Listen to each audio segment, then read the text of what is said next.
I warned you. Celeste Vicenzi had a suicidal plan. Walk into the Don of the Balocchi Familia's bedroom, in a baby doll, at midnight, to confront him about her father's murder. And when Renzo Balocchi opened his eyes and saw her there, white silk against golden skin, he said, "If you walk into my room like this again, you're not leaving alive." Then she smiled, her first real smile in 5 years. "I'll come in, but next time I'm coming armed." Hi, I'm Lena, the owner of this channel. So today, my special shout-out goes to Kavanaugh and Rosa. Thanks for your support, guys. Now tell me something. Can love between people from rival families work? Let me know in the comments. Chapter 1. Baby Doll and Confrontation. I saw him near the villa. He shouldn't be here.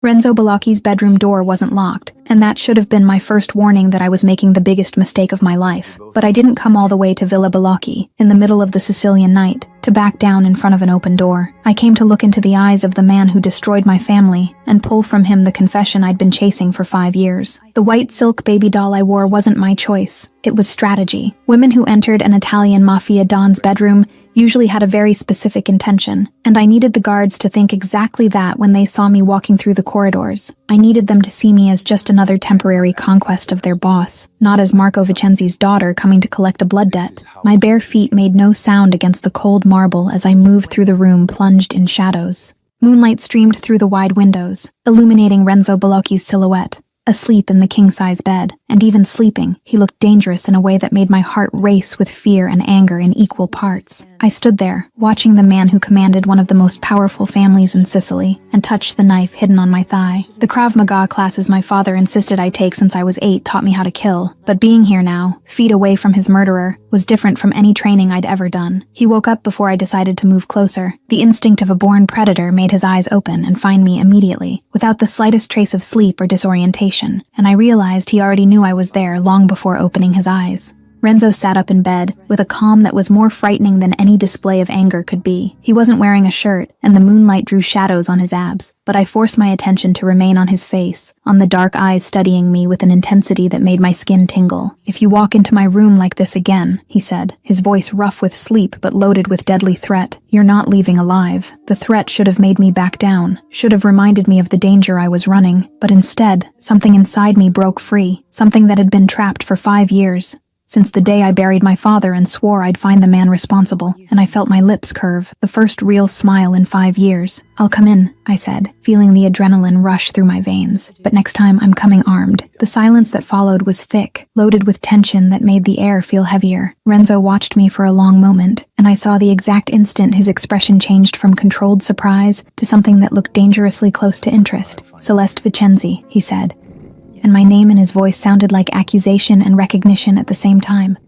"Marco Vicenzi's daughter." It wasn't a question. "You remember his name," I said. Renzo tilted his head, studying me with attention that seemed to see through the white silk, through the skin, straight to the bones. "I remember them all," he answered, pausing. "The question is, what do you want?" I took a step forward, out of the shadows. "Confirmation." "Of what?" "That it was you, that you ordered my father killed." The silence that followed was heavy. Outside, Mount Etna smoked against the starry sky, a threatening presence that matched perfectly with the man in front of me, and all of Sicily seemed to be holding its breath. Renzo got out of bed with fluid movements, like a predator preparing to attack. He moved to the window, turning his back to me in a way that was clearly a test, and I realized he wanted to see if I'd take the opportunity to attack him. "And if I had killed your father," he said, looking at the nighttime landscape, "you'd already be dead." "So it was you," I said, anger burning in my chest. He turned slowly, and for the first time, I saw something like genuine interest on his face. "I neither confirm nor deny," he said, starting to approach with measured steps. "But Celeste," my name sounded different now, softer, more dangerous. "If you suspect, why did you come here? Alone? Vulnerable? Who said I'm vulnerable?" He stopped too close. So close I could feel the heat emanating from his body. So close I had to tilt my head back to maintain eye contact. "You're not who you appear to be," Renzo said, and those dark eyes searched my face as if reading secrets. "None of us are," I replied. "The difference is that I admit it." Something changed in the air between us. The temperature seemed to rise, and suddenly I was aware of every inch of space separating us, of the way his breathing deepened, of how my own lungs seemed to have forgotten how to function. Renzo invaded my personal space completely, and I smelled him, something woody and expensive mixed with whiskey and danger. "You know I can kill you. Here, now." It should have been a threat, but it came out almost like a whisper, and I realized there was something else happening here. There was an invisible electric current between us. There was tension that had nothing to do with violence and everything to do with the way he was looking at my mouth. "You can," I said, my voice coming out hoarse, "but you won't." "Why not?" "Because I'm the only person who looks at you like you could bleed." I paused. "And you like it." The silence was loaded with something intense. Renzo went completely still, his eyes fixed on mine, and I could see the pulse beating in his neck, the way his jaw muscles contracted. Then he took a step back. Just one, but it was as if a spell had been broken. "Get out of my room. I'm not finished yet."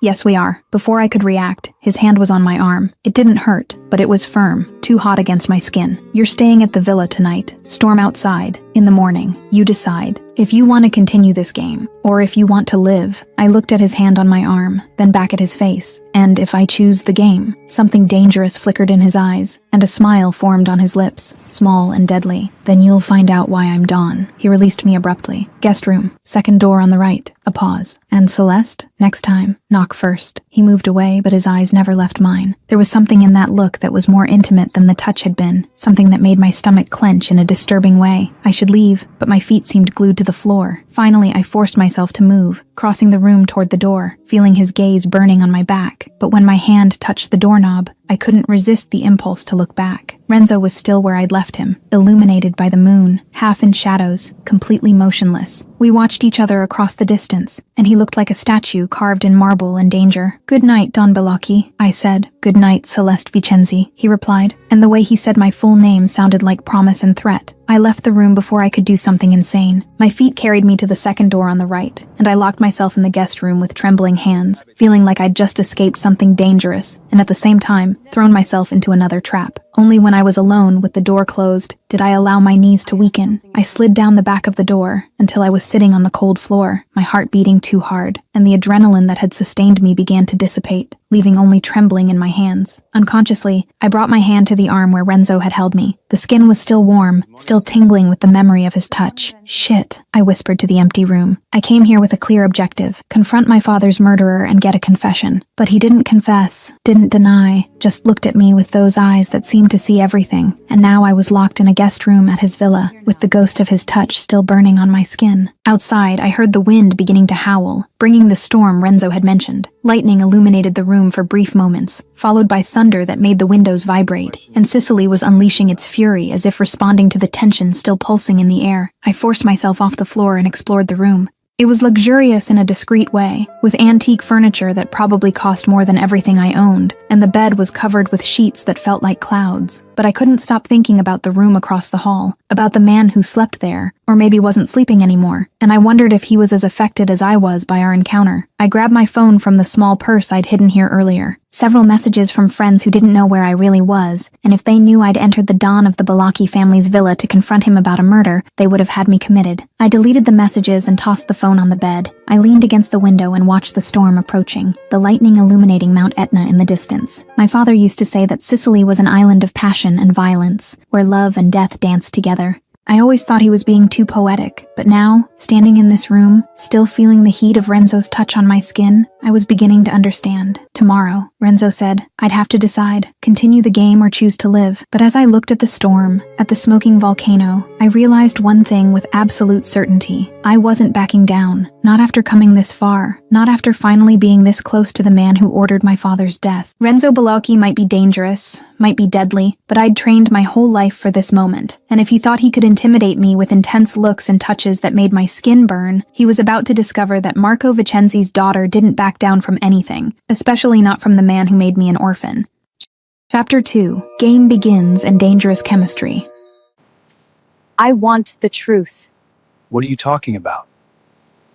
I woke up to the Sicilian sun streaming through the guest room windows, and for a brief moment, I forgot where I was. Then the memory of the previous night came back like a wave, bringing with it the recollection of dark eyes studying me, of a firm hand on my arm, of a husky voice saying my full name like it was a sentence. I got out of bed and found clean clothes left on a chair near the door, a simple dress in light cotton that definitely wasn't mine. Someone had entered the room while I slept, and the fact that I didn't wake up only proved how exhausted I was after the confrontation with Renzo. I took a quick shower and put on what I'd been offered, pulling my wet hair into a simple bun. I had no makeup, nothing but the clothes on my body, and somehow this made me feel more vulnerable than last night's baby doll. I left the room without knowing exactly where to go, but I followed the smell of coffee coming from somewhere in the villa. The hallways were wide and decorated with old Italian art, and each step I took against the marble echoed in a way that made me feel small in this palace of power and danger. I found the terrace without much difficulty. The view was breathtaking. Mount Etna dominating the horizon, smoking gently as if it were asleep but not dead, just waiting for the right moment to wake up.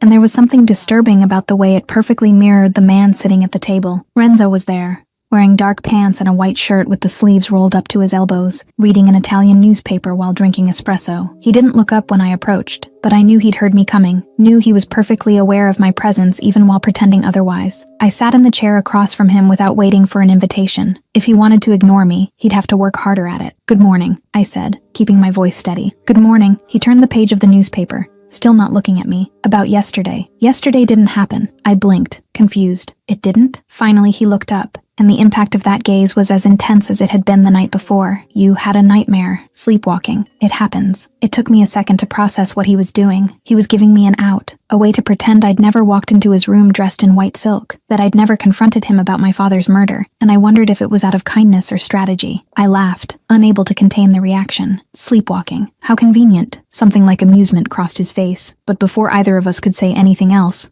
I heard footsteps approaching. Don Bellocchi, Signorina Vicenzi. The man who appeared on the terrace was older, probably in his 60s, dressed impeccably in an Italian suit that probably cost more than a car. He had perfectly combed gray hair and eyes that seemed kind, but there was something about him that immediately made me uncomfortable in a way I couldn't explain. He took my hand before I could avoid it and kissed it in a chivalrous manner. What a pleasure. Unexpected. I withdrew my hand as politely as possible. "Signore Torretti, Lazzaro Torretti, consigliere of the Famiglia." He studied me with an interest that was too intense, too invasive. "Marco's daughter, right? I knew your father. Very interesting man." The way he said interesting made my stomach clench. There was something behind that word, something I couldn't decipher, but that definitely wasn't a compliment. "Lazzaro." Renzo's voice cut through the air with cold authority. "Report can wait." It was an order disguised as a suggestion, and Lazzaro clearly understood. "Of course." He turned to me again, that smile still on his face. "Perhaps we can talk later, about memories." Then he left, leaving an uncomfortable silence on the terrace. I looked at Renzo, who was watching where Lazzaro had disappeared with an expression I couldn't read. "He knew my father?" I asked, still feeling the discomfort from the interaction. "Everyone knew your father." Renzo returned his attention to me, and there was something different in his gaze now, something more calculating. "The question is, did you know your father?" "What do you mean?" "Marco Vicenzi, accountant, family man." He paused deliberately. "And thief." Anger exploded in my chest like liquid fire. My father was not. Stole 2 million. From the Famiglia. Renzo pulled some papers from inside the newspaper he'd been reading, placing them on the table between us. Bank statements, documents with numbers and dates, account in the Caymans, his name. I grabbed the papers with trembling hands, my eyes scanning the information, and I felt my world begin to crumble. There it was, printed in black and white. Marco Vicenzi, a bank account I never knew existed. Transfers of amounts that made no sense for the modest life my father had always lived.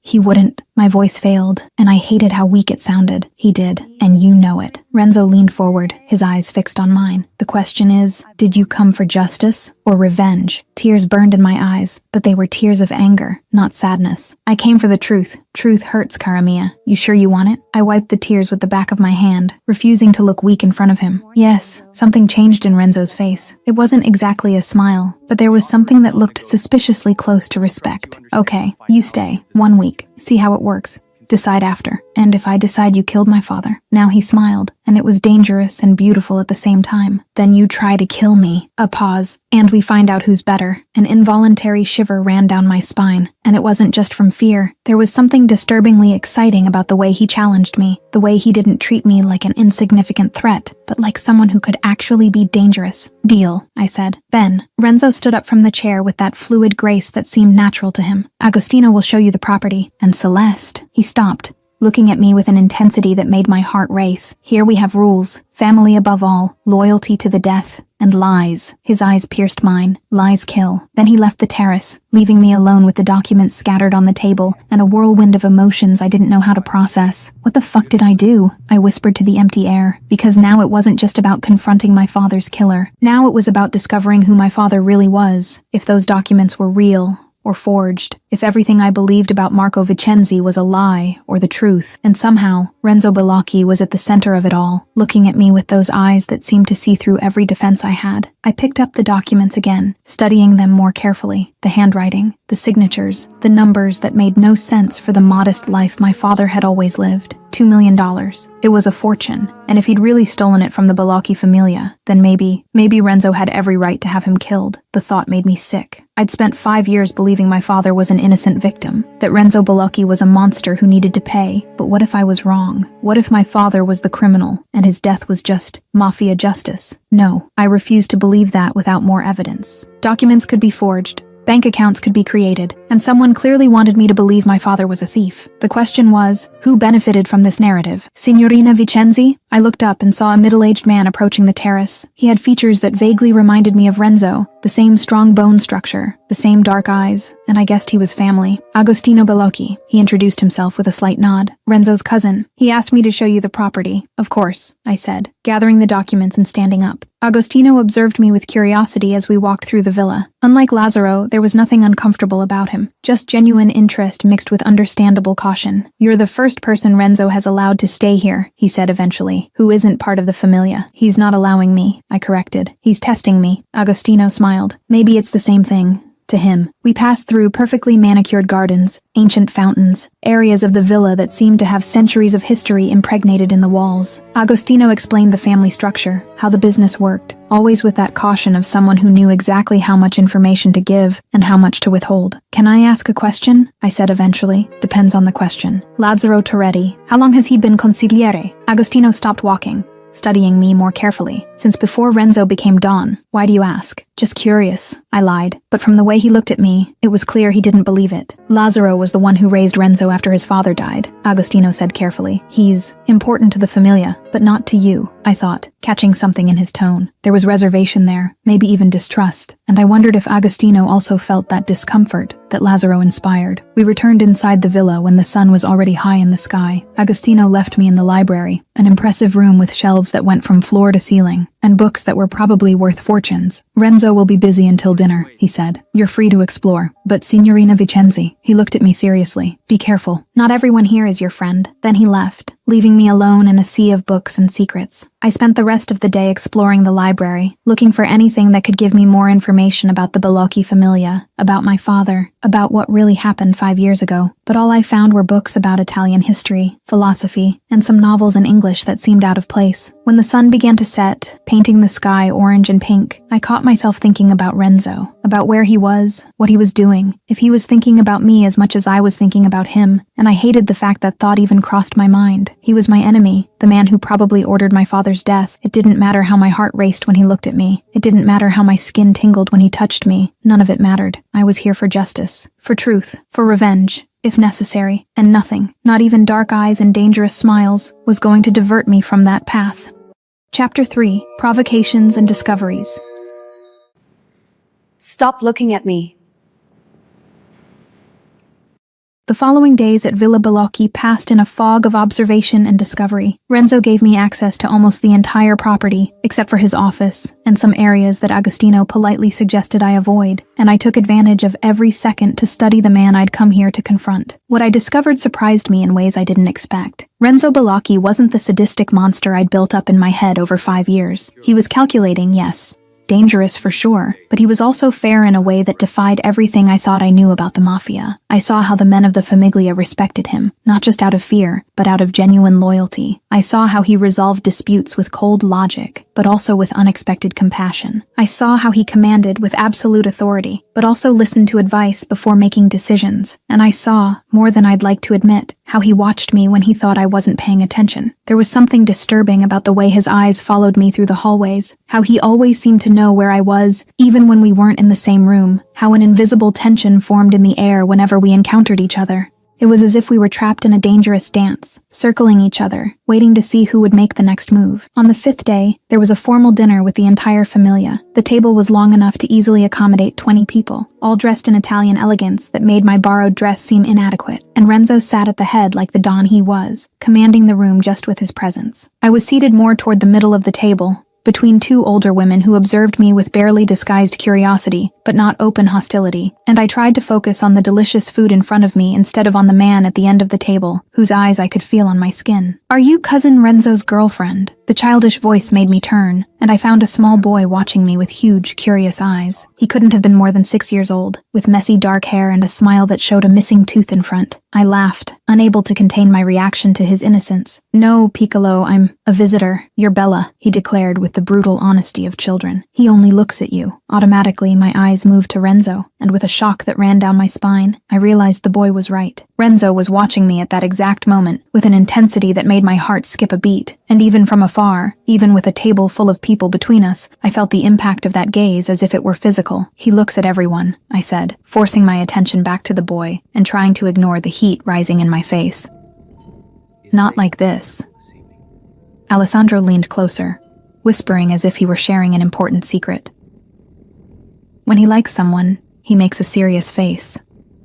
"More serious. How do you know?" I asked, genuinely curious now. "Nonna told me, before she died, said the Balakis love hard." He paused dramatically, clearly repeating words he'd heard from adults. "And dangerous." Something clenched in my chest, something I didn't want to examine too closely. "Do they?" "See, but they also protect. Always." Then, with the scattered attention typical of children, he ran off to show something to another cousin, leaving me alone with those words echoing in my head. "The Balakis love hard and dangerous." I looked at Renzo again, unable to resist, and this time he didn't look away. We stared at each other across the length of the table, through the conversations and laughter of the familia around us, and it was as if we were alone in the room. There was something in that look that made my breath catch, something that promised danger and passion in equal measures. Then he turned his attention to Agostino beside him, breaking the contact, and I felt the loss of it like a physical presence. The rest of the dinner passed in a fog. I ate without really tasting the food, participated in conversations without really registering the words, and the whole time I was hyper-aware of the man at the head of the table, of the way he laughed with the family, of the way he commanded even in a social setting. When dinner finally ended, I escaped to the gardens, needing fresh air and space to think.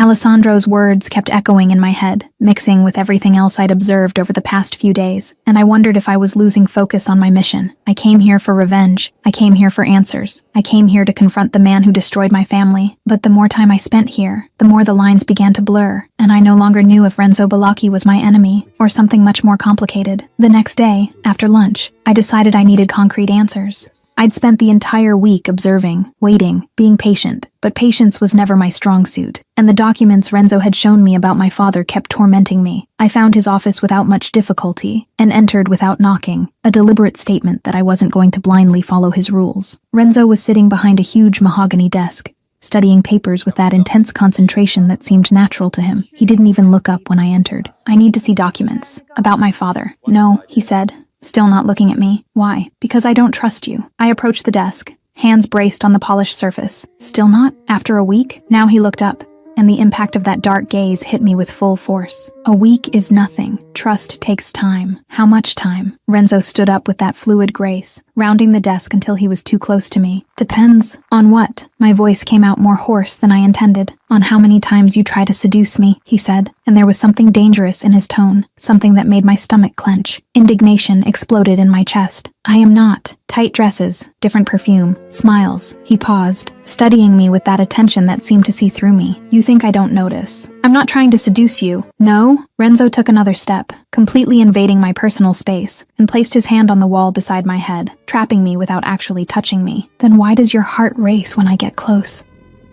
My breathing failed, betraying me completely. "Because you irritate me." "Liar." The word came out almost like a caress.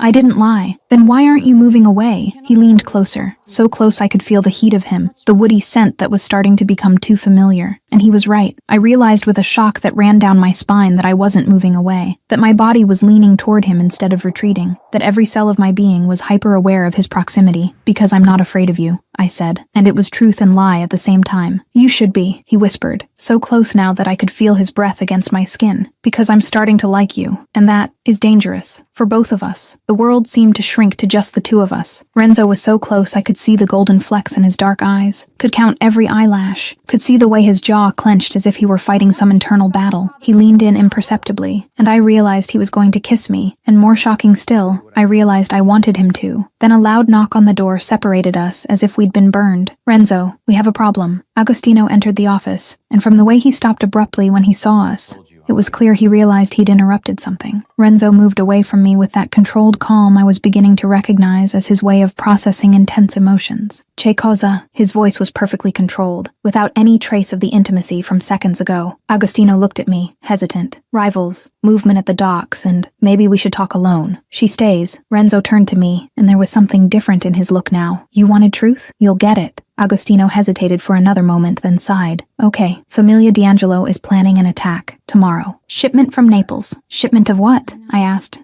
genuinely curious. Agostino and Renzo exchanged a look, and I saw something that seemed almost like amusement pass between them. "Olive oil," Renzo said, and the ironic tone was impossible to miss. "Of course, olive oil." I didn't believe it for a second, but I didn't press either. "Not yet. And you're coming with us." It took a second for his words to process. "What? You want to know who killed your father? Come see how business works. Real business." "This is crazy," I said, but even as the words came out, I felt adrenaline starting to rush through my veins. This is life. Renzo studied me with that disturbing intensity. Or you stay, like a child, protected. He knew exactly which button to push. My pride bristled immediately. "I'm going." A smile formed on his lips. Small but genuine. "Ben, wear black, okay? And cara mia?" He paused, and there was something dangerous and exciting in his look. "Tomorrow you'll find out if you really know me." I left the office with my heart beating erratically, and my hands trembling slightly. What had I just agreed to do? Go with Renzo Balocchi to some kind of mafia operation, presumably involving violence and danger, just days after confronting him about my father's murder? But even as logic told me I was being an idiot, another part of me, the part my father had trained to fight and survive, was excited by the prospect. Because maybe finally, I'd get to see Renzo Balocchi as he really was. Not the elegant man who commanded family dinners, but the brutal Don who controlled a criminal empire. And maybe finally, I'd discover the truth about what happened to Marco Vicenzi, even if that truth destroyed me in the process. Chapter 4: Ambush and Lethal Revelation. You're not my enemy. The trip to Naples was made in tense silence, and I spent the whole time trying to control the nerves that threatened to consume me. The dark clothes Renzo had sent to my room fit my body perfectly, black tactical pants and a long-sleeved shirt that allowed free movement. And for the first time since arriving at Villa Balocchi, I felt like myself, like the woman my father had trained to survive in a dangerous world. The car was luxurious but discreet, dark windows that didn't allow anyone to see inside, and Renzo was sitting next to me in the back seat, checking a gun with movements so natural it was clear this was routine for him. There were 3 other cars following us, full of men from the Famiglia, and the caravan moved through the Italian night like a deadly serpent hunting its prey. "You stay in the car," Renzo said for the 3rd time, and his tone was one of absolute command, with no room for discussion. "I'm not going to stay in the..." Gunshots cut through my words like razors through silk. Everything happened too fast to fully process. The front windshield of the car exploded into thousands of fragments. The driver screamed something in Italian I didn't understand, and the car skidded violently to the side as more shots echoed in the night, coming from all directions at once. "Ambush!" Agostino shouted from the car in front through the radio, and his voice was loaded with adrenaline and anger. "Get out of the cars. Now." Renzo pushed me to the floor with one hand, while opening the door with the other, protecting my body with his, in a way that should have irritated me, but instead made something strange happen in my chest. Then he got out of the car in one fluid movement, gun already in hand, already firing at shadowy figures I could barely distinguish in the darkness of the docks. I dragged myself out of the car on his side, staying low behind the protection of the metal, and what I saw made my blood freeze. There were at least 20 men surrounding us, maybe more, all armed, all shooting with a precision that suggested professional training, and Renzo's men were clearly outnumbered. But what shocked me most was realizing that those men weren't wearing the colors of the D'Angelo Familia. They weren't the rivals Agostino had mentioned. They were others, and from the way they attacked with perfect knowledge of our route and our timing, it was clear that someone from the inside had passed on the information. Internal betrayal. I saw Renzo move with a deadly grace that was simultaneously terrifying and mesmerizing, each of his shots finding its target with surgical precision, each movement calculated for maximum efficiency. This wasn't the elegant man who presided over family dinners. This was the brutal Don who built an empire through blood and determination, and there was something primitive about the way my body reacted to seeing him like this. Then I saw 3 men approaching him from behind, while he was distracted with other attackers in front, and something inside me simply reacted before my brain could process the decision. The instinct my father spent years cultivating took over completely. I moved without thinking, years of training transforming my body into a fluid weapon. The first man didn't even see what hit him when I grabbed his gun with a Krav Maga move that disarms and unbalances at the same time, using his weight against him to throw him to the ground with enough force to leave him stunned. The second man tried to grab me, but I was already spinning, my elbow connecting with his face at an angle that guaranteed he wouldn't be getting up anytime soon. And then the gun I'd taken from the first man was in my hands, the familiar and comforting weight of a Glock 19 that was almost identical to the one my father had taught me to use. The third man raised his gun toward Renzo, and I didn't hesitate, didn't think, just pulled the trigger and saw his body fall, before the sound of the shot even finished echoing. The silence that followed was both absolute and deafening. The fight had ended as quickly as it began, the attackers who were still alive fleeing into the night, when they realized they'd lost the advantage of the element of surprise, and now only the men of the Famiglia remained standing among the bodies scattered across the docks, and all of them were looking at me with a mixture of shock and respect I'd never seen directed at me before. But I only had eyes for Renzo. He stood a few meters away, completely motionless, and there was blood on his face. I don't know if his own or from some attacker, and his clothes were torn in some places, revealing the skin underneath. He looked at me with an expression I couldn't decipher, something between admiration and disbelief, and something deeper that made my stomach clench. "Where did you learn that?" His voice was hoarse, loaded with emotion he usually hid so well. There was still adrenaline rushing through my veins, making my hands tremble slightly, making my heart beat so hard I could hear it in my ears. My father put me in training at 8, Krav Maga, target shooting, combat. I paused, the memory of Marco Vicenzi teaching me to punch correctly so vivid it was almost painful. He said his daughter would need to defend herself. Something changed in Renzo's face, understanding mixed with respect. He knew that you'd enter this world. Apparently, the word came out bitter, because my father never explained to me why I needed to learn to kill, never told me that his life as a Mafia accountant would eventually catch up with me, and now he was dead, and I'd never have the answers I needed. Renzo approached, and the way he moved was different now, more careful, as if he were seeing a version of me he didn't know existed. "You saved me. You would have done the same," I said, and it was true. I knew it deep in my bones. Maybe. He stopped in front of me, so close I could see the drops of blood on his neck, so close I could see the way his chest rose and fell with controlled breaths. "But no one has ever—" He stopped, and for the first time since I'd met him, Renzo Balocchi seemed vulnerable. "Ever what?" I asked softly. "Protected me, since I became Dawn." His words carried a weight I didn't expect, a loneliness I recognized because I'd felt the same since losing my father. There was something fundamentally human in his admission, something that broke another layer of the defenses I'd built against him. "Renzo," I said, and his name came out different now, more intimate, more real. See? The realization hit me like lightning, so strong and so clear I wondered how I hadn't seen it before. "You didn't kill my father." The silence that followed was loaded with tension, and Renzo studied me with that disturbing intensity of his. "How do you know?" "Because a man who kills for betrayal wouldn't hesitate to kill me for suspecting." The words came out in a rush now,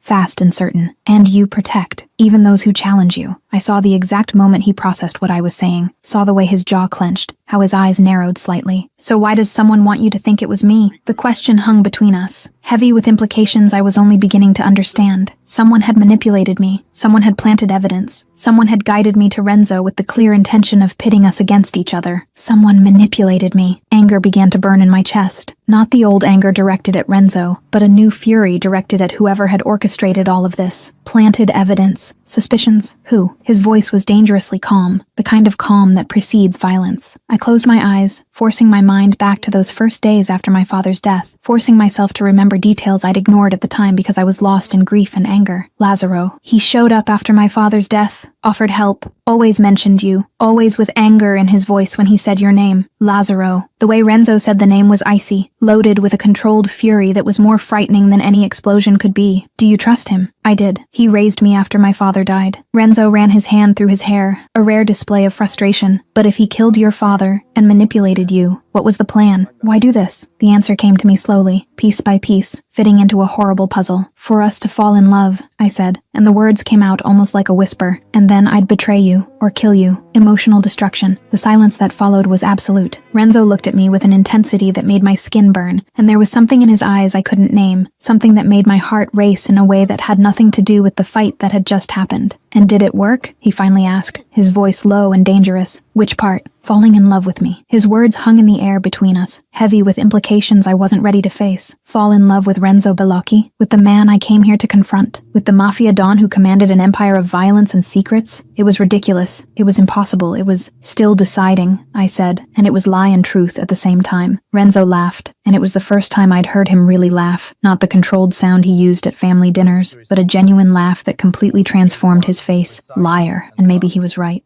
Maybe I'd already decided days ago. Maybe from the moment I walked into his room dressed in white silk and saw something in his eyes that defied everything I thought I knew about him. But admitting that, to him, or to myself, seemed too dangerous, seemed like the kind of vulnerability that could destroy me completely. So I stayed silent, and Renzo didn't press, just looked at me with that disturbing understanding that suggested he knew exactly what I was feeling, even though I refused to say it out loud. Around us, the men of the Familia began to move, tending to the wounded, documenting the dead, cleaning the scene with the efficiency of those who'd done this many times before, and the reality of what had just happened began to seep through the adrenaline still running through my veins. I had killed a man, had shot him without hesitation, and he was dead because of me. My hands began to tremble for real now, and the gun I was still holding suddenly seemed too heavy. Renzo gently took it from my fingers, putting it away carefully, and then his hands were on my shoulders, firm and comforting. You did what you needed to do, he said, as if he could read my thoughts. You saved me, saved others. Don't regret it. But how could I not regret it? How did I live with the knowledge that I'd taken a life? As if Renzo knew exactly what was going through my head, he pulled me closer, and for the first time, I allowed myself to accept the comfort he offered, resting my forehead against his chest and letting the reality of what had happened hit me completely. Not regretting when regret dominates your thoughts and your heart is one of the hardest things for anyone, including me. Chapter 5. Confession of Fear and First Kiss. Don't be afraid of me. The trip back to Villa Bellocchi was completely different from the way there. The silence in the car was no longer loaded with nervous tension, but with something deeper, something I had no name for and didn't know if I wanted to name. Renzo was sitting next to me, his body relaxed in a way that completely contrasted with the violence we'd just experienced, and from time to time I caught him watching me from the corner of his eye with an expression that made my stomach clench. When we finally arrived at the villa, it was past 3 a.m, and most of the men who'd accompanied us dispersed to tend to their own wounds, or to rest. Agostino said goodbye with a tired wave, but not before giving me a look that seemed to carry genuine respect, something that hadn't been there before tonight. Come, Renzo said, his voice breaking the silence for the first time in hours. I need you to take care of something. I followed him through the silent corridors of the villa until we reached his quarters, the same room where everything had started less than a week ago, when I'd entered dressed in white silk with the intention of confronting a killer and found something much more complicated. The room was exactly as I remembered, but now, being here with him felt different, loaded with an intimacy that didn't exist before. And when Renzo began to remove his torn, blood-stained shirt, revealing the muscular torso I'd only seen in shadows that first night, I felt heat rise in my face in a way that was both embarrassing and disturbing. You have soft hands, he said, as I guided him to sit on the edge of the bed, grabbing the first aid kit he'd pointed to in the bathroom. For a killer. The word hit me like a punch to the stomach, bringing back the memory of the man I'd killed, the weight of the gun in my hand, the sound of his body falling to the ground. I'm not a killer. Today you were. Renzo watched me as I began to clean the deep cut on his shoulder, the wound probably caused by a bullet that grazed him. How does it feel? I stopped for a moment, really thinking about the question, trying to put into words the whirlwind of emotions that had consumed me since the moment I pulled the trigger. Powerful, I finally said with brutal honesty, and terrible at the same time. Welcome to my world. There was something like understanding in his voice, as if he knew exactly what I was feeling because he'd gone through the same experience years ago. Is it always like this? I continued cleaning the wound carefully, trying not to hurt him more than necessary, but my hands trembled slightly with his proximity, with the heat of his skin under my fingers. Violence? See. He paused, and when he spoke again, his voice was lower, more vulnerable. but never with someone who matters watching. I stopped cleaning the wound completely, my eyes meeting his. I matter? The question hung between us for a long moment, and I saw something pass across his face, something that looked like fear mixed with acceptance, as if he were admitting something he'd been trying to deny to himself. That scares me, he finally said, and the raw honesty in his voice made my heart tighten in my chest. What? I whispered, barely able to find my voice. I'm not afraid of dying. Never have been. I live expecting it, actually. I've always known that would be my end eventually. Renzo raised his hand, his fingers lightly touching my face in a caress so gentle it was almost painful in its tenderness. But today, when you shot the man behind me, I was afraid. Of dying. It didn't make sense. He'd just said he wasn't afraid of death, of liking you. His eyes pierced mine.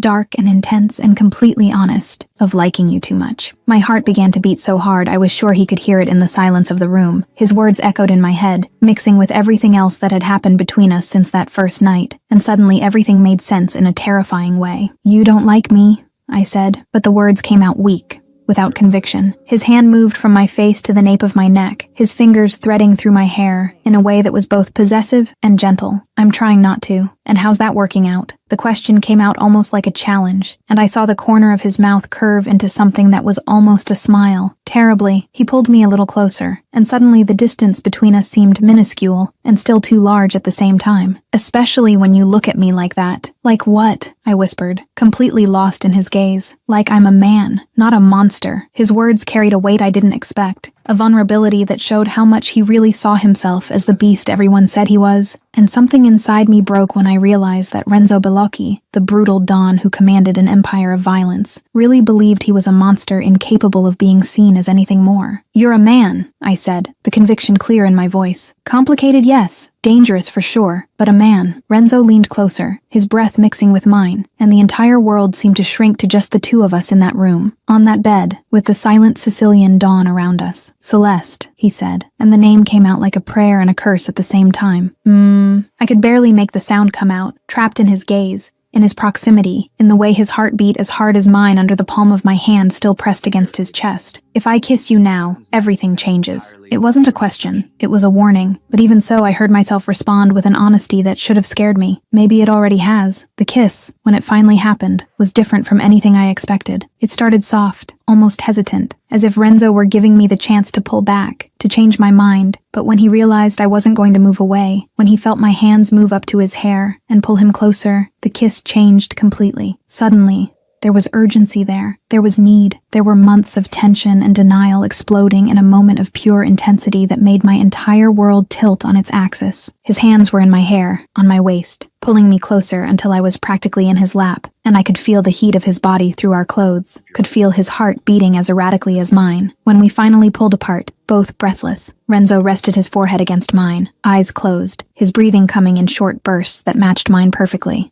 Shit, he said, and the word came out hoarse and messy in a way that was so different from his usual control that I couldn't help but laugh. Eloquent, I said, still trying to catch my breath. His eyes opened, and there was something there that was both dangerous and vulnerable. You know what this means? That we're idiots? The answer came out before I could think better of it, and I saw the smile form on his lips, completely transforming the face that moments before had been all serious intensity. That now I'm going to have to kill anyone who looks at you, he said, and the tone was half serious, half playful in a way that made my stomach clench. A shiver ran down my spine, but it wasn't from fear. It was from something much more disturbing. Possessive, completely. Renzo leaned in and kissed my neck, right where my pulse beat out of control, and the sensation of his lips against my skin made my eyes close involuntarily. And you? What? I could barely form the word, distracted by the way he kept kissing that spot on my neck that apparently had a direct line to the rest of my body. Jealous, if other women look at me. I opened my eyes and pushed him back slightly so I could see his face, and there was amusement there mixed with genuine curiosity. I thought about the question for a moment, trying to be honest with myself about what I really felt. Experimentally, yes, he laughed, and the sound was rich and genuine in a way I rarely heard from him. Ben, so we understand each other. About? I tilted my head, genuinely curious now about where he was going with this. That this is mine now. He touched my wrist with his fingers, right where my heart beat visible under the skin, and I don't share. I should have been indignant at the possessive declaration, should have reminded him that I wasn't his property or anyone's, should have resisted the way he was claiming me without asking permission. But instead, I found myself saying something completely different. Possessive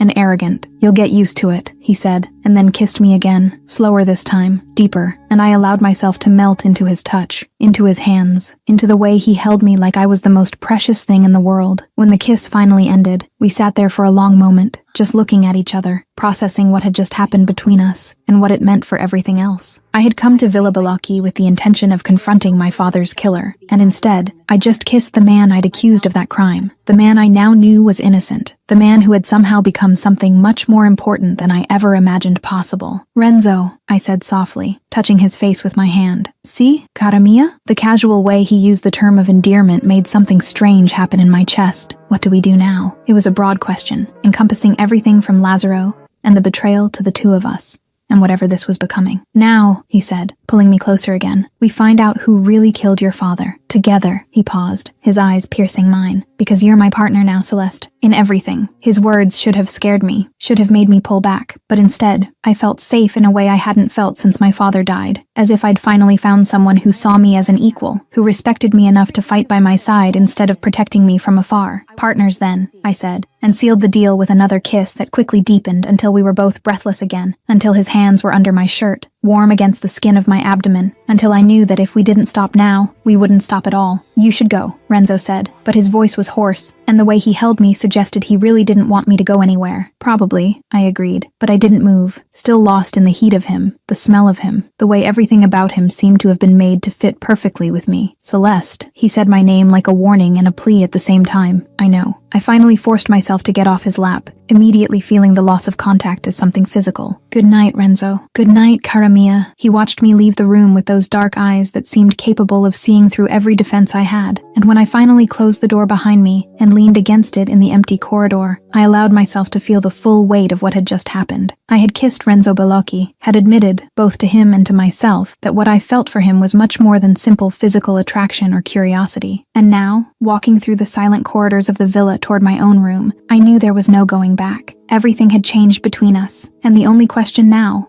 was what we would do about it. Chapter 6. Lazaro revealed and crisis of trust. He lied to us. What? Are you sure? We need to verify this immediately. A week had passed since the night at the docks, since the first kiss, since everything changed between Renzo and me in a way that couldn't be undone. We spent those days in a kind of strange limbo, closer than ever, but still investigating, still searching for evidence to prove what we both knew deep in our souls, that Lazaro Toretti was responsible for my father's death. Renzo included me in all the meetings now, treating me like an extension of himself, as if I'd always been part of the familia, and the other men began to respect me not just because I'd saved their Dawn, but because he made it clear I was important to him in a way no one had been before. We were in his office when Agostino entered with an expression on his face that immediately put me on alert. He was carrying a folder full of documents, and the way he held it suggested the contents were explosive. "Renzo, you need to see this," he said, placing the folder on the desk between us. Renzo opened it without hesitation, and I leaned in to see better, my heart beginning to race when I recognized the names on the documents. Bank transfers, statements, signatures that looked familiar, but were slightly wrong in a way that only someone who knew my father's handwriting as well as I did would notice. "Lazaro," Agostino said, pointing to a series of transactions. "Bank transfers. Celeste's father's account." He paused heavily. "He forged documents. Marco Vicenzi never stole money." Fury exploded in my chest like a volcano. Hot and devastating and completely overwhelming. "He forged them!" My voice came out louder than I intended, loaded with all the anger I'd accumulated over the years. Renzo's expression changed instantly, the mask of the brutal Dawn falling into place, and when he spoke, his voice was icy in a way I rarely heard. "Why? More," Agostino continued, turning more pages in the folder. "Marco discovered that Lazaro was embezzling funds. For years, Marco was going to expose him, so he didn't need to finish the sentence. The implication hung in the air between us like toxic smoke. Lazaro killed my father." The words left my mouth like a death sentence. "And manipulated me to," I looked at Renzo, seeing the understanding in his eyes, "to destroy you. Not just destroy me," Renzo said, and there was something in his voice that was worse than anger. It was pain. "Break me. Emotionally." He paused, and for the first time since I'd met him, I saw real vulnerability on his face. "He raised me. He knows that." He stopped abruptly, as if the words had gotten stuck in his throat. Knows what? I asked softly, touching his hand on the desk. His eyes met mine, and there was something there that made my heart squeeze in my chest. That I've never loved anyone, not even family, except he looked at me in a way that made the entire world disappear. Now, the silence that followed was absolute. His words hung in the air like confession and condemnation at the same time, and I could see on Agostino's face that he was as shocked as I was by the involuntary admission Renzo had just made. I'll leave you two. Agostino started to get up,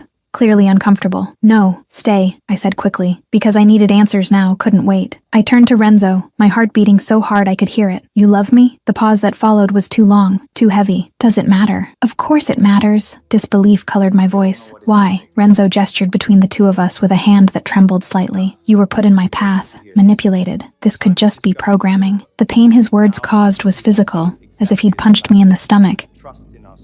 You think it is? I don't know what to think anymore, he said, and there was so much anguish in his voice that I knew he was being completely honest. Tears burned in my eyes, but I refused to let them fall. Then maybe we should stop, until we figure it out. Maybe, he agreed, but the way he said the word made it clear we both hated that idea with every fiber of our beings. Or, Agostino said, breaking the tense silence, you confront Lazzaro, together, and find out the truth. Renzo and I looked at each other, and I saw in his eyes the same conflict I felt inside me. Fear mixed with determination, doubt mixed with certainty. Risky, Renzo finally said. For who? I challenged. For you. If he realizes we know, he kills you. First. The protective way he said it made my heart squeeze. Then we do it before he realizes, I said, feeling determination harden inside me like steel. Something changed in Renzo's face, something that looked suspiciously like pride. You don't back down. Never. I held his gaze, letting him see the truth in my words. So, partners? Partners, he agreed, but then added, but if this goes to shit, you protect me? It was half question, half provocation. I die first, he said, and there wasn't a trace of hesitation in his voice. The silence that followed was loaded with the weight of that declaration. It wasn't just about protection. It was about sacrifice. It was about being willing to give his own life for mine, and the meaning of that was impossible to ignore. That's pretty intense for a business partnership, I said, trying to lighten the tension with humor, but my voice came out too hoarse to work. Renzo's lips curved into something that was almost a smile. Ben, because this was never just business. And there it was, the admission we'd both avoided making out loud. Whatever this was between us, it had long ago surpassed the boundaries of partnership or strategic alliance. It was personal in a way that was terrifying and inevitable at the same time. Agostino cleared his throat, clearly uncomfortable with the intimate moment he was witnessing. So, what's the plan? I forced my attention back to the problem at hand, to Lazzaro and his betrayal, to my father's death that finally had a name and face responsible. We confront him, with the evidence, make him confess. And then? Agostino asked. Then, Renzo said, and his voice was icy in a way that reminded me exactly who he was. Famiglia Justice. His words were a death sentence, and we all knew it. Lazzaro Toretti had manipulated, lied, killed, and conspired, and now he was going to pay the price for all of it. I just hoped that when it was all over, when the truth finally came to light, Renzo and I could still look each other in the eyes and see something beyond the manipulation that brought us together. Because despite all his doubts, despite all my own uncertainties, I knew one thing with absolute certainty. What I felt for Renzo Bellocchi wasn't programming. It was choice. My choice. And I hoped that eventually he'd believe that too. Chapter 7. Confrontation with Lazzaro. It's over, Lazzaro. The plan was simple in theory, but executing it would be a completely different story. Renzo organized a casual dinner at the villa, just the three of us and Lazzaro, something that would seem like an informal business meeting, but in reality would be a carefully constructed trap to extract the confession we needed. I spent the entire day mentally preparing to face the man who killed my father, the man who spent years manipulating me with false kindness and poisoned advice, the man who orchestrated my entire life for the last 5 years with the sole objective of emotionally destroying Renzo Bellocchi. Anger burned constantly in my chest like embers that never went out, but I kept it controlled, cold, because I needed to be in complete control when the time came. Renzo found me in my room an hour before dinner. He entered without knocking, as had become his habit in recent weeks, and the familiarity of that gesture should have bothered me, but instead it comforted me in a strange way. "Are you ready?" he asked, and there was concern in his eyes that warmed me inside. "I was born ready," I said, adjusting the dark dress I'd chosen specifically for tonight. Something elegant, but that allowed free movement in case things got out of control. Renzo approached, his hands finding my waist in a gesture that had become natural between us. "If at any point you want to stop, just say so. I'll handle this alone." I placed my hands over his,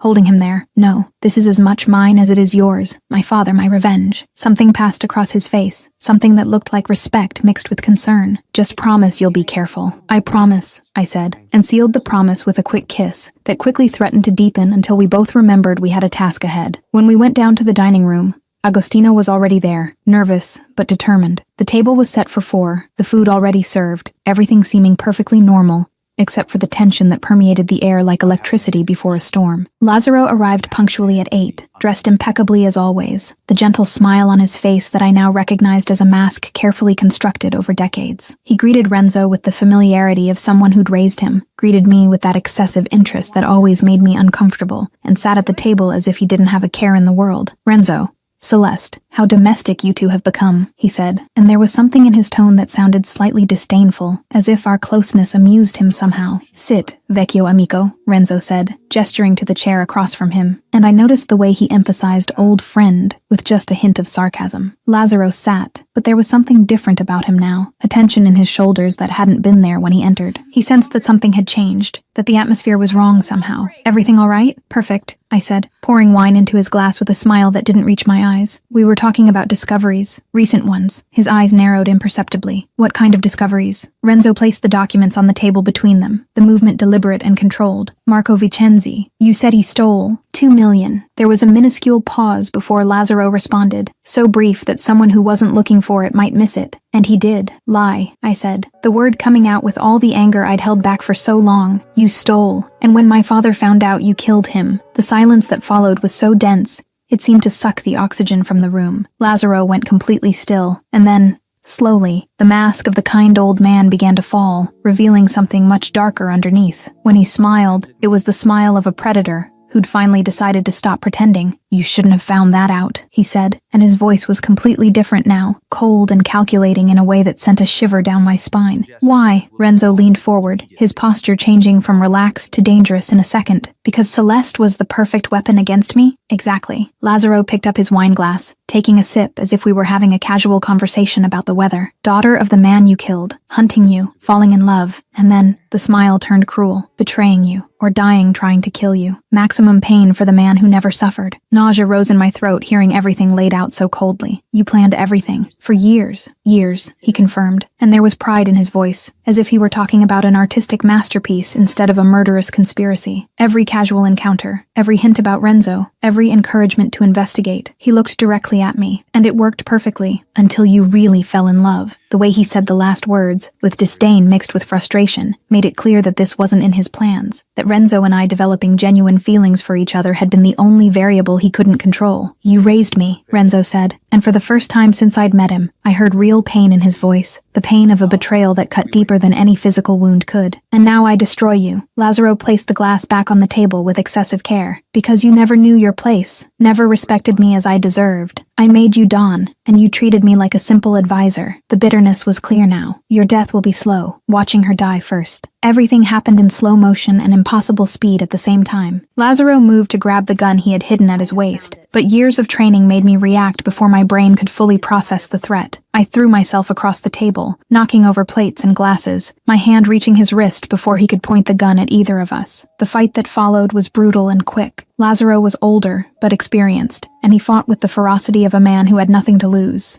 His elbows crashed against my ribs, trying to make me let go, but I maintained control of his armed hand while using my weight to unbalance him. Years of Krav Maga taught me that in a real fight, there were no pretty moves or perfect technique. There was only survival. I twisted his wrist at an angle where I heard something crack, and the gun fell to the marble floor with a sound that echoed through the hall. Renzo was there in a second, grabbing Lazzaro by the collar and throwing him against the wall with enough force to knock the air from the older man's lungs. I picked up the gun from the floor, keeping it pointed at Lazzaro while Renzo held him immobilized. "Should have trained the girl better," Lazzaro spat, blood dripping from the corner of his mouth where he'd bitten his tongue on impact. But I underestimated how much Marco Vicenzi loved his daughter. "He loved me enough to prepare me for men like you," I said, my voice coming out firmer than I felt. Renzo looked at me over his shoulder, and there was something in his gaze that was pure astonishment. "You're incredible. We're a good team." I replied, and I saw the moment he processed those words, their full meaning. The best. He turned his attention back to Lazaro, and the mask of the brutal Don was firmly in place now. And Celeste? See? What I feel for you isn't programming. It's choice. My choice. His words echoed through the hall, a public declaration in front of the man who'd tried to manipulate us, a complete rejection of everything Lazaro had planned. And despite the situation, despite the violence that had just happened, my heart filled with something warm and sweet. Even after everything, the manipulation? I asked, needing to hear him confirm it. Especially after, Renzo said, never taking his eyes off Lazaro, because you chose to stay, to fight, with me. Tears burned in my eyes, but they were tears of relief, not sadness. Everything I'd needed to hear, everything I'd feared was a lie, he'd just confirmed as truth. How touching, Lazaro spat with disdain. You think this matters? That love changes anything? You're still a monster, Renzo, and she's still the daughter of the man I killed. This will poison you until there's nothing left. No, I said, moving closer until I was beside Renzo, presenting a united front. You have no power over us anymore. It's over. Renzo was about to respond when hurried footsteps echoed through the hallway. Agostino appeared in the doorway of the hall, his face pale and worried in a way that immediately put me on maximum alert. Sorry to interrupt, but we have a situation. The way he said it, the urgency in his voice, made it clear that something very serious was happening, something that couldn't wait even for the end of this confrontation. Renzo and I exchanged a look, and in that moment, we communicated volumes without saying a word. Whatever was happening, we'd face it together, as partners, as equals, as something much deeper than either of us was ready to name out loud yet. Chapter 8: External Threat and Fierce Protection.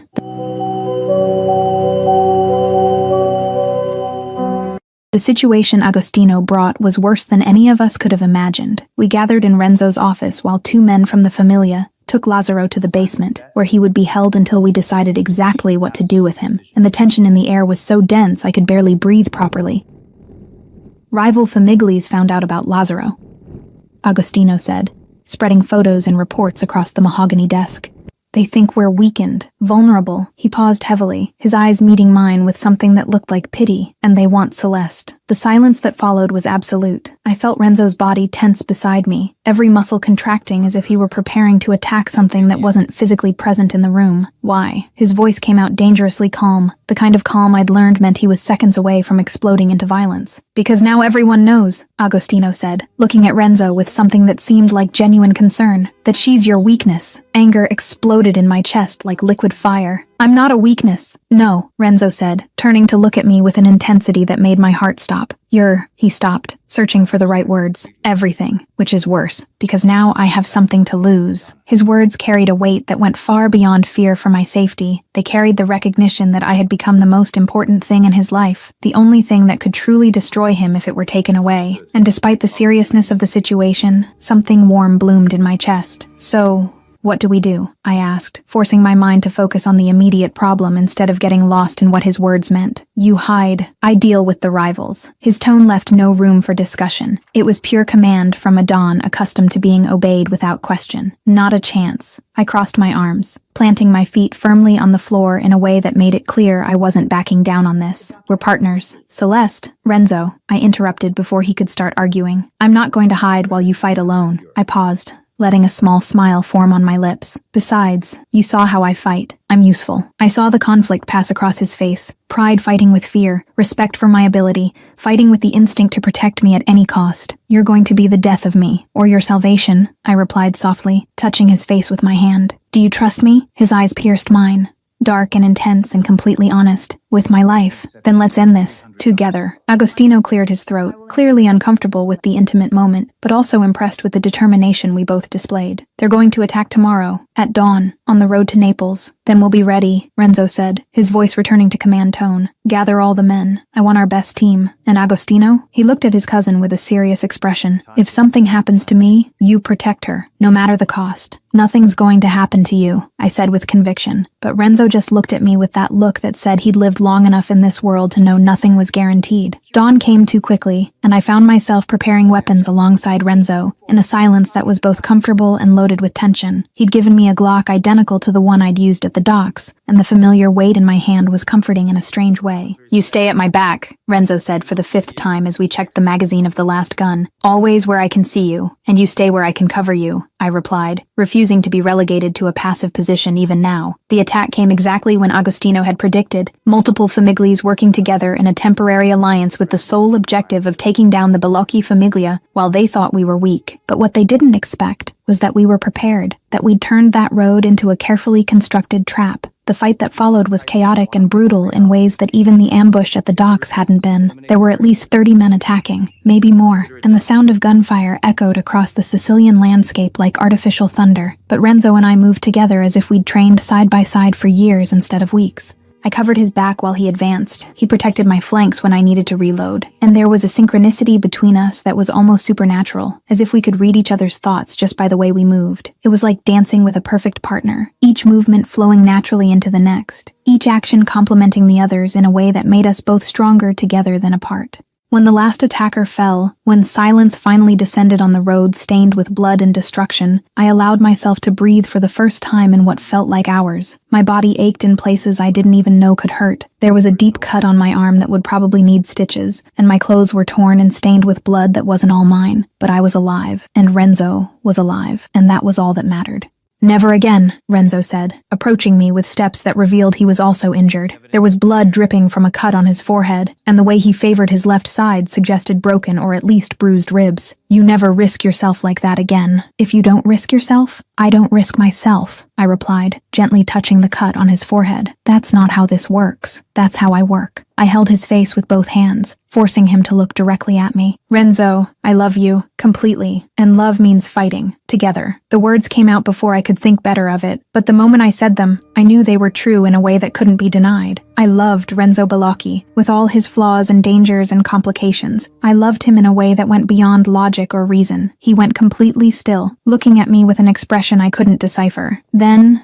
so softly I almost missed the words, he said, "I love you too." My heart stopped completely before starting to beat erratically. "That's why," he continued, and then did something completely unexpected. Renzo Balocchi, Don of the most powerful familia in Sicily, knelt right there, in the middle of the blood-stained road, with the bodies of enemies scattered around us, with adrenaline still running through both our veins, and looked at me with a vulnerability I'd never seen in him before. "Marry me." For a long moment, I thought I'd heard wrong. "What?" "Marry me. Be my wife, my partner, my—" He stopped, searching for the right word. "Everything." Tears began streaming down my face before I could even think about controlling them. Years of pain and loneliness and anger finally giving way to something warm and sweet and completely overwhelming. "Is this a request or an order?" I asked, trying to bring some humor to the moment but failing when my voice came out too choked. A desperate request. There was so much love in his eyes it was almost painful to look directly at. "Yes." The word came out as a whisper first, then louder. "Always yes." Renzo stood up in one fluid movement and pulled me into a kiss that was both gentle and desperate, loaded with everything we'd been through together, with all the violence and passion and love that brought us to this moment. I didn't care that we were covered in blood and dirt, didn't care that there were bodies around us, didn't care about anything but the feeling of his lips against mine, his hands in my hair, the way he held me like I was the most precious thing in the world. When we finally pulled apart, both breathless, the sound of slow clapping made us both turn. Agostino stood a few meters away, a huge smile on his bloodied face. Finally, and despite everything, despite the battle that had just happened, despite the injuries and exhaustion, we both laughed, the sound echoing across the Sicilian road like a promise of better days to come. Chapter 9. Famiglia and Sweet Moments. This is my home. The weeks following the marriage proposal passed in a fog of preparations and celebrations, and for the first time since arriving at Villa Balocchi, I allowed myself to really believe that maybe I'd found a place where I belonged. Lazzaro was being held somewhere safe awaiting the familia's judgment. The rival families had backed down after the brutal show of force on the road, and for the first time in years, I felt something like peace. The villa was full of Renzo's relatives I didn't even know existed, all arriving from different parts of Italy for the wedding preparations. There were aunts who hugged me like they'd known me my whole life, cousins who greeted me with cautious respect, mixed with curiosity, and a general energy of celebration that was both overwhelming and comforting. I was in the garden supervising the floral decorations when I heard small footsteps running in my direction. I turned just in time to see Alessandro running at full speed, his arms open and his smile showing the gap where his front tooth was starting to grow back. Zia Celeste, you're going to be my real Zia, he shouted, practically throwing himself into my arms with the full force of a 6-year-old rocket. I caught him in my arms, laughing at his enthusiasm, and felt something warm expand in my chest, hearing how naturally he called me Aunt. See, Piccolo, and you're going to be my ring bearer? His eyes widened so much they seemed to take up half his face. Can I? With the ring and everything? Of course you can. Renzo's deep voice came from behind me, and I turned my head to see him approaching with that confident walk that had become so familiar. But what struck me most was the expression on his face as he watched Alessandro and me together. There was something there that made my heart squeeze in my chest, a tenderness he rarely showed, a vulnerability reserved only for moments like this. Alessandro squirmed in my arms until he could see Renzo better, his smile getting even bigger if that was possible. Cugino Renzo, are you going to have bambini with Zia Celeste? The sound Renzo made was something between a cough and a choke, and I saw the flush rise slightly on his neck, in a way that was absolutely adorable in a man who was usually so controlled. One day, maybe. I felt my own face heat up at Alessandro's direct question, his innocence making it impossible to be angry at the invasion of privacy. Alessandro, too early to think about that. But Alessandro just shrugged with the frightening wisdom children sometimes display. Nonna always said, Familia Bellocchi needs to continuare. He looked at me with those huge, serious eyes. And you're strong like Louis. Bambini will be strong too. I couldn't help but laugh at his simple logic. Thanks, I think. Alessandro leaned closer, whispering loud enough that Renzo could definitely hear, even while pretending to check something on his phone. And Louis is happier, since you arrived. Smiles more. Instinctively, my eyes moved to Renzo, and with a shock of recognition, I realized Alessandro was completely right. Renzo was smiling as he watched us, not the controlled smile he used in business, but something genuine and warm that completely transformed his face. He is, see, before he was always serious, sad. Now, Alessandro gestured with his little hands in a way that was absolutely Italian, loose in his eyes. The Italian word echoed in my heart in a way words rarely do. Loose, light, Alessandro translated with the patience of someone used to switching between languages. You brought light to Louis. Then he hugged me with the surprising strength of a child, his little arms squeezing my neck. Grazie. Tears burned in my eyes before I could control them. Years of loneliness and pain finally giving way to the acceptance I didn't even know I needed so much. Grazie a te, Piccolo. Alessandro eventually let go and ran off to show something to another cousin, leaving Renzo and me alone among the flowers that would be used at the wedding. He approached, his hands finding my waist in a gesture that had become natural between us, and pulled me back against his chest as we both watched Alessandro play with the other children. He's right, you know, Renzo said softly, his voice vibrating against my back in a comforting way. About what? I asked, relaxing completely against him. You brought light, to me, to everyone here. I felt him pause, as if searching for the right words. Before you, I just existed, commanded, made decisions, survived. But I didn't live, not really. I turned in his arms so I could see his face, and the raw honesty I saw in his dark eyes made my heart race. And now I have something to live for. Not just survive, but really live. He touched my face with that gentleness that contrasted so completely with the brutality he was capable of showing. You gave me that. Night fell over Sicily with that specific beauty I'd learned to love. The sky painted in shades of orange and pink that eventually gave way to deep blue speckled with stars. Most of the relatives had retired to their rooms, or to the nearby town where many were staying. And finally, Renzo and I had a moment of peace on the terrace overlooking Etna. You're good with him, Renzo said, breaking the comfortable silence as we watched the volcano smoke gently in the distance. With Alessandro, he's special, I replied, thinking of the 6-year-old boy who had embraced my heart so easily. His parents died when he was 3. Agostino takes care of him the best he can. But,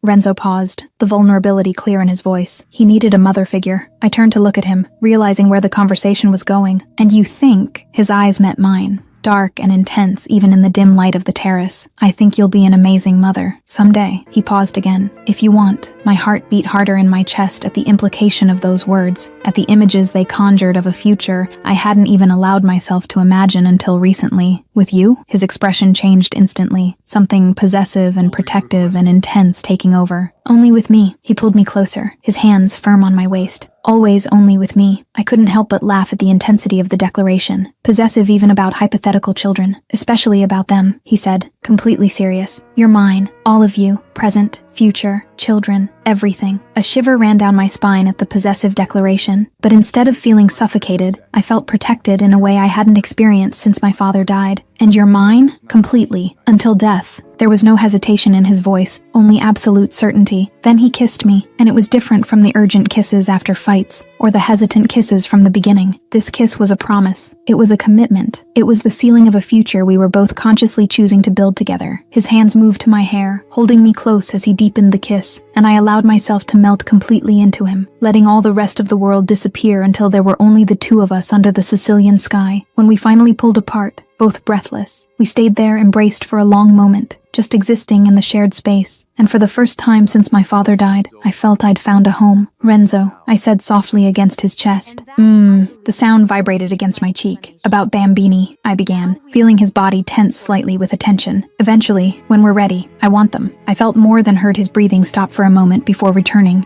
"Deeper now." "Eventually," he agreed, but there was something in his voice that suggested eventually wasn't as far away as I might think. "What's the rush?" I teased, looking up to see his face. His eyes met mine, and there was something there that was both dangerous and exciting. "All the rush. I want to see you pregnant, my child, our familia." The way he said it, with so much possessiveness and desire mixed together, made my stomach clench in a way that had nothing to do with nervousness and everything to do with anticipation. "Renzo," I said, a warning and an invitation at the same time. "See, I love you infinitely." He pulled me into another kiss, deeper this time, more promising. "Ti amo anch'io, mia moglie, mia regina, e mia vita." The Italian words echoed in my heart, and as we kissed under the Sicilian stars, with Etna smoking in the distance, and the future stretching promisingly before us, I knew I'd finally found where I belonged. It wasn't just about revenge anymore. It wasn't just about discovering the truth about my father's death. It was about building something new from what had been destroyed. It was about transforming pain into love, anger into passion, loneliness into family. It was about Renzo and me, and the future we'd choose to build together. Chapter 10: Wedding and Shared Empire. Forever begins today.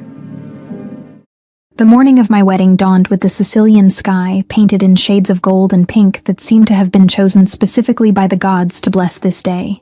I woke up in the guest room where I'd spent that first frightening night weeks ago, but now everything was different. I was different, and in a few hours I'd leave this room as Celeste Vicenzi for the last time. The dress waiting for me was a classic Italian masterpiece, delicate lace that had belonged to Renzo's grandmother, combined with modern silk that hugged my body in a way that was both elegant and sensual. The veil was ancient, passed down through generations of Balocchi women, and when Renzo's aunts placed it over my head, I felt the weight of the tradition and acceptance it represented. The church in Taormina was small but ancient, with frescoes dating back centuries and wooden pews polished by time in the hands of countless faithful. It was filled to overflowing with members of the familia, all dressed in their finest Italian attire, all here to witness the union that would transform a dead accountant's daughter into the donna of the Balocchi familia. When the doors opened and I began walking down the aisle, the entire world seemed to shrink to just the man waiting for me at the altar.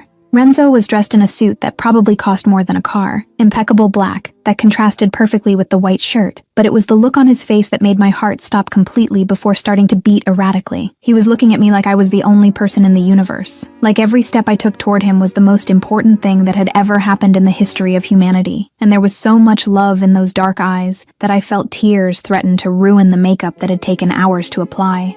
Alessandro stood beside Renzo, dressed in a small suit that was a perfect replica of his, holding the pillow with the rings with a seriousness that was absolutely adorable in a 6-year-old. When I passed him, I saw the small smile he couldn't completely hide, and I sent him a wink that made the smile grow even bigger. The priest began the ceremony with the traditional words in Italian, his voice echoing through the ancient walls of the church, but I could barely concentrate on anything but Renzo, the way his hand held mine so firmly, the way his thumb traced unconscious circles on my skin. "Renzo Balocchi, do you take Celeste Vicenzi as your wife, to protect, honor, and love for all the days of your life?" "I do. Oggi e sempre." His voice was firm and clear, without any trace of hesitation, and the Italian words echoed in my heart like a sacred promise. "Celeste Vicenzi, do you take Renzo Balocchi as your husband, to protect, honor, and love for all the days of your life?" I didn't wait for the priest to finish completely. "I do, con tutto il cuore." A murmur of approval ran through the congregation, and I saw the smile form on Renzo's lips, small but genuine, and completely directed at me. The priest continued with the traditional blessings, but when it came time to exchange rings, Alessandro stepped forward with the pillow, his little face serious as if he were executing the most important task in the world. Renzo took my ring first, sliding it onto my finger with a care that contrasted with the strength I knew those hands were capable of exerting, and then it was my turn to do the same with him. "I now pronounce you husband and wife. You may kiss the bride." The kiss that followed was different from all the ones we'd shared before. It was long and deep,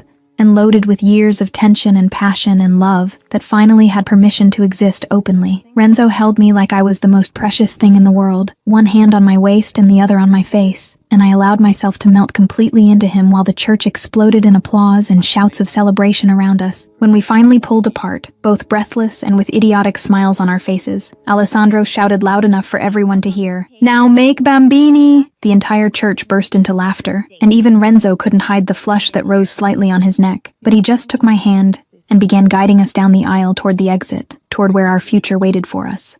The party at the villa was exactly the kind of Italian celebration I'd seen in movies but never experienced personally. There was enough food to feed a small army, wine flowing as if the fountains had been converted specifically for that purpose, and music that made even the oldest and most serious members of the familia get up to dance. The main table was positioned to have the best view of Mount Etna, and Renzo and I sat side by side with our hands intertwined on the table, watching our familia celebrate with a joy that seemed to have been contained for too long. Agostino eventually stood up, raising his wine glass in a toast that made the entire crowd quiet to listen. "Alla familia, old and new." He looked directly at me with a genuine smile. "May Donna Balocchi bring as much strength as she brought light." "Alla familia," the crowd repeated in unison, glasses raising and clinking in harmonious chaos. And then, because apparently Alessandro had decided it was his personal duty to make sure everyone knew his opinions about our reproductive future, he shouted again, "E bambini futuros." The crowd exploded in laughter and approval, and Renzo leaned in to whisper in my ear, "He's not going to let this go, is he?" "Apparently not," I said, laughing against his shoulder. The night continued with dancing and celebration, but eventually, Renzo pulled me away from the crowd, taking me to the more private terrace where everything had begun between us. The full moon illuminated Etna in the distance, and the view was so perfect, it seemed to have been painted especially for this moment. "And now?" I asked, leaning against the stone railing while Renzo stood behind me, his arms circling my waist. "Now?" He kissed my neck, right where he knew it made me lose my train of thought. "You share everything with me. Empire,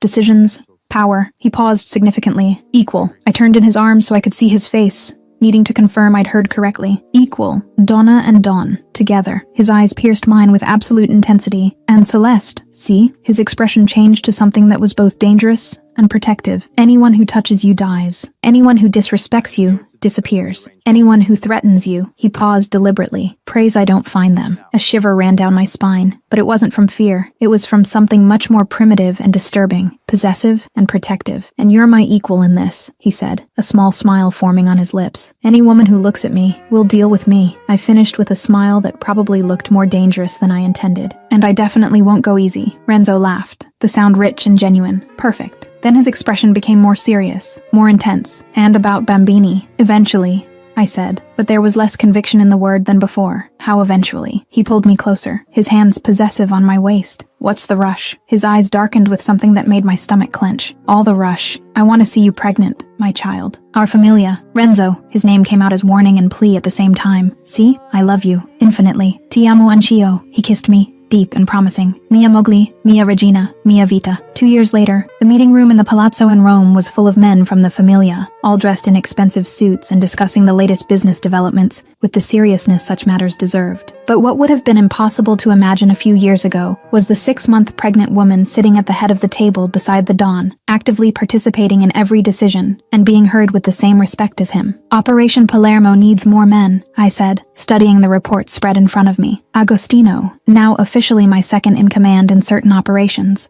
nodded in agreement. "I agree. Donna Balocchi is right." I felt Renzo's hand move to my rounded belly, his touch gentle and possessive at the same time. Always is. There was so much pride in his voice it made my heart swell. "And this one will learn early." The meeting room door suddenly opened, and Alessandro, now 8 years old and much taller than he'd been at the wedding, entered with the confidence of someone who knew he had permission to interrupt. "Boy or girl?" he asked without preamble. "Surprise," I replied, smiling at the boy who'd become like a son to me over the past years. "But Renzo wants a boy." "I want healthy," Renzo corrected, but then added, "but a boy would be convenient." Continue the line. "And if it's a girl?" I teased, already knowing the answer. The smile Renzo gave me was pure love, mixed with determination. "Then she'll be the most feared Dawn in Sicily." Alessandro practically jumped with excitement. "Can I teach baby to shoot?" The entire room burst into laughter, and I exchanged a look with Renzo that clearly said, "This is your fault." "When they're older, Piccolo," I said eventually, still laughing. The meeting continued for another hour,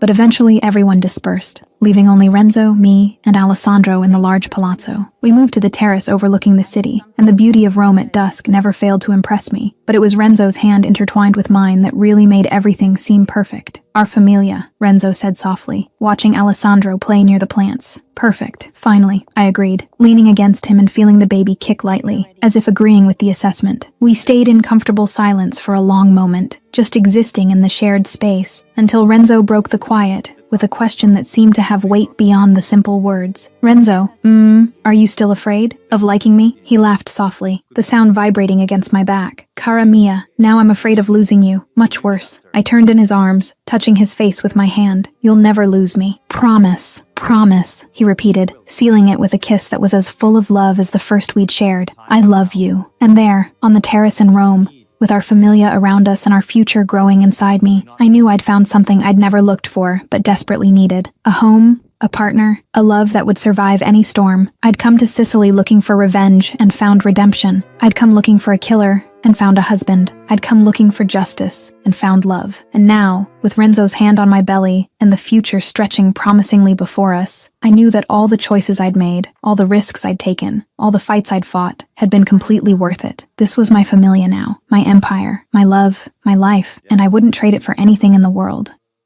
Final reflection. This is a story about how pain can transform into power, and revenge can give way to the most unlikely love.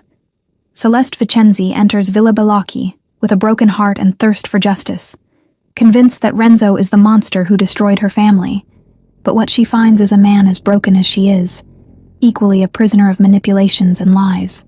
Their journey is visceral and intense, each confrontation loaded with an electric chemistry that defies logic, each touch burning with the promise of something forbidden and irresistible.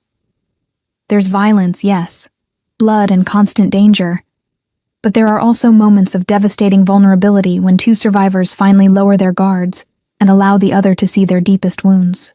The story's energy pulses between extremes, from icy fury to burning desire, from paralyzing fear to fierce courage, from absolute loneliness to the overwhelming intimacy of two souls who recognize each other through chaos. It's romance at its purest essence, where love doesn't mean peace, but lethal partnership, where protection comes through shared strength, and where the happy ending is one with blood, tears, and the conscious choice to build something beautiful from the ashes of what was destroyed. And if you want to see another romance video, click on the video appearing now on your screen.